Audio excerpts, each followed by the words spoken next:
اللہ کو وہی ادا پسند آئی موت کے بعد میں محمود غزنوی کو نیک مومن نے عالم خواب میں دیکھا کہ زندگی میں کون سے عمل کی وجہ سے تمہاری بخشش کا سہارا بنا. کہا کہ میں نے قرآن کی تعظیم کی تھی اور قرآن کی تعظیم کی بنیاد پر اللہ نے میرے تمام گناہوں کو معاف کر دیا. خدا کس بات سے راضی ہو جائے؟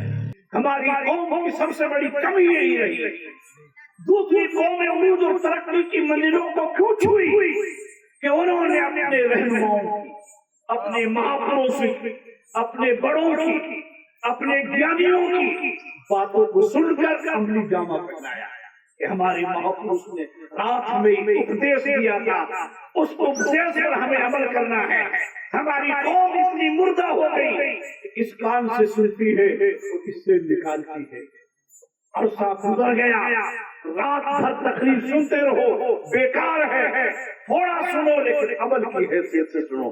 یہ بھی تو شاعر نے کہا ہے تو عشقی بہت ہے اگر کچھ اثر کرے طوفان نوح لانے سے آنکھ فائدہ دکھاوے کا رونا. پورا دن رو کوئی کامیاب نہیں ہے. خوف خدا سے ایک بھی آنسو بہا دو گے تو وہ آنسو ہی کامیاب ہو جائے گا. قرآن حدیث کی بات دل کی گہرائی سے سنو گے، تھوڑا سنو گے وہی کامیاب ہوگا، اور عمل کی حیثیت سے سنو گے تو بہار ہی بہار ہے، موج ہی موج ہے. اس لیے آپ اس مجلس کا ادب کریں. یہاں بیڑی نہ پیے، آپ یہ نہ سوچیں کہ تم یہاں بیٹھے ہو. موڈے کھیڑا دیولی میں جہاں ذکر خدا ہوتا ہے، ذکر رسول ہوتا ہے، آسمان سے مقدس فرشتوں کا نزول ہوتا ہے. میرے آقا کی حدیث سے بات ہے کہ جہاں پہ خدا کا نام لیا جائے، اس کے رسول اعظم کا نام لیا جائے، اس کو سننے کے لیے تم تو لوگ نادان ہو، تم نے تو اسلام کی قدر نہ کی. ان مقدس فرشتوں سے پوچھو جو ذکر الہی اور ذکر رسول سننے کے لیے آسمان سے مقدس فرشتے اترتے. میرے آقا فرماتے یلتمسون فی الارض، زمین کے خطے میں چکر لگاتے ہیں کہاں ذکر خدا اور ذکر رسول ہو رہا ہے. آقا فرماتے ہیں تعالوا الی، او ادھر ذکر خدا اور ذکر رسول ہو رہا ہے. اس میں شریک ہو کر جب خدا کی بارگاہ میں جاتے ہیں، جاننے کے باوجود ارشاد فرماتا ہے خدا تم کہاں سے آئے ہو؟ کہا کہ فلاں مقام پر تیرا اور تیرے نبی کا ذکر ہو رہا تھا. رب کا دریائے کرم جوش میں آتا ہے. ارشاد فرمائے گواہ ہو جاؤ میں نے اپنی مجلس کے تمام لوگوں کو معاف کر دیا ہے. فرشتے کرتے مالک کو بولا کچھ دیکھنے کی غرض سے آئے تھے. آقا کی حدیث پاک ہے لا یشقی بہم الجلیس، اس کو بھی محروم نہ کیا جائے گا، میں نے اس کو بھی معاف کر دیا.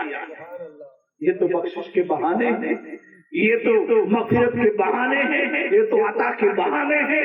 خوش نصیب ہے مرنے والا اور ان کی پسماندہ اولاد جس نے مومن نے آج اچھا مشورہ دے کر یہاں ذکر خدا اور ذکر رسول کا اہتمام کرایا ہے.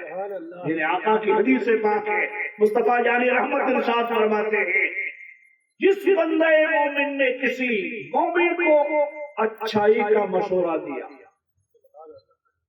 اور اس اچھائی پر لوگوں نے عمل کیا، اس تمام کا ثواب ان کو اپنی اپنی جگہ ملا. اور تمام کی مجموعی تعداد میں مل کر ثواب اللہ تعالیٰ اس بندے کو عطا فرمائے گا جس نے اچھائی کا مشورہ دیا ہے. ان کا کوئی ثواب کم نہیں ہوگا. مجھے وہ حدیث پاک یاد آئی جو علامہ قلبی نے لکھی تھی کہ دور میں جب آیت توبہ نازل ہوئی شیطانوں کا سردار رونے لگا، اس طرح رونے پیٹنے لگا کہ لوگوں آج قرآن میں اللہ نے ایسی آیت نازل فرمائی ہے کہ اب کوئی گنہگار سزا نہیں پائے گا. وہ سچی توبہ کر لے گا، خدا راضی ہو جائے گا، ان کے سارے گناہ معاف ہو جائیں گے. شیطان کی ذریت نے اپنے سردار سے اس نے کہا کہ ایسی آیت مقدسہ نازل ہوئی ہے اور وہ اپنے سر پہ مٹی ڈالنے لگا کہ میں تو برباد ہو گیا. تب ذریت نے اس کو تسلی دی کہ گھبراؤ نہیں، انسانوں کو ہم توبہ کی طرف جانے نہیں دیں گے اور ان کو ایسا مگن کر دیں گے گناہوں میں کہ لوگ گناہ کو ندامت نہیں سمجھیں گے، گناہ کو لوگ فخر سمجھیں گے، اچھا سمجھیں گے، خوش ہوں گے گناہ کر کے.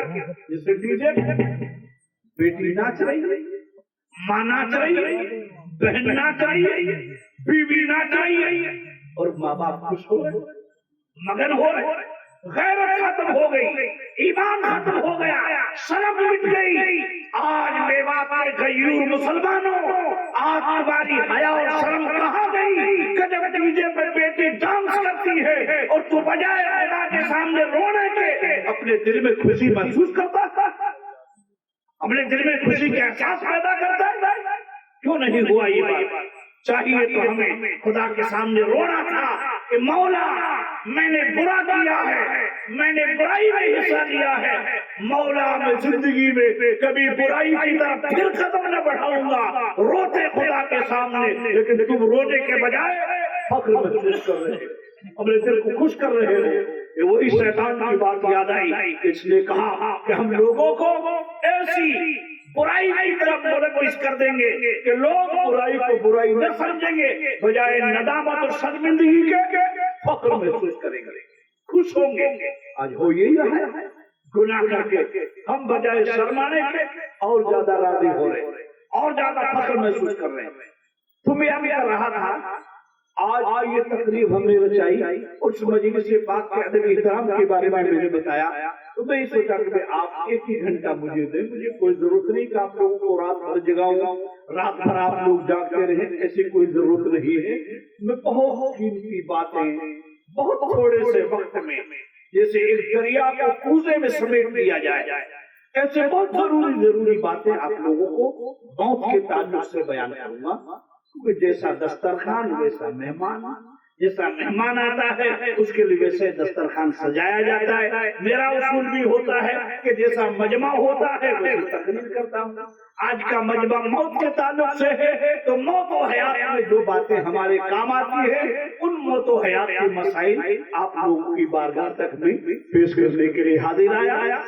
میں اس محفل کے ادب کے بارے میں کہہ رہا تھا کہ آپ لوگ بیڑی نہ پیئے، کیونکہ یہاں فرشتوں کی آمد.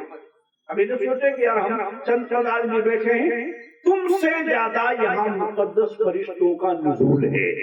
میرے آقا کی حدیث سے بات. لیکن بیڑی ایک ایسی چیز ہے کہ اس میں گن بہت، آدمی چھوڑتا نہیں ہے. بیڑی کا گن بتاؤں، بیڑی پینے والے کے گھر میں چور نہیں آتا، رات بھر کھس کھس کرتا ہے تو یا سے چور سمجھتا ہے تو جاگ رہا ہے. دوسرا گن بیڑی کا کیا ہے؟ بیڑی پینے والے کو سانپ نہیں کاٹتا، جلدی بڈھا ہو جاتا ہے، لاٹھی لے لیتا ہے تو لاٹھی سے سانپ کو ڈر لگتا ہے. اب اتنے گن ہو تو کون چھوڑے اس کو؟